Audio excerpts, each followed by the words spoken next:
অতনু, এদিকে শোন। তুই দুদিন স্কুল আসিসনি কেন? আমার মার হাঁটা হয়েছে। তাহলে তুই কি করছিলিস? আমি জল তুলছিলাম।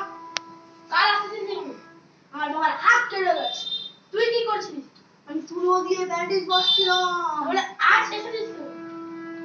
আসার তো একেবারেই পারিনি। আরে এসেছিস কেন?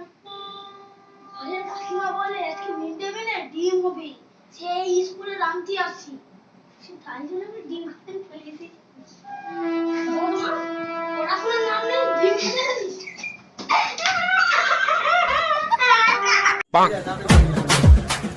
বলতো বাবা ইংরেজি কি? ফাদার। বলতো মা ইংরেজি কি? মাদার। ছেলে পড়াশোনা করে রে। বলতো কাকা ইংরেজি কি? আঙ্কেল। বলতো কাকি ইংরেজি কি? আন্টি।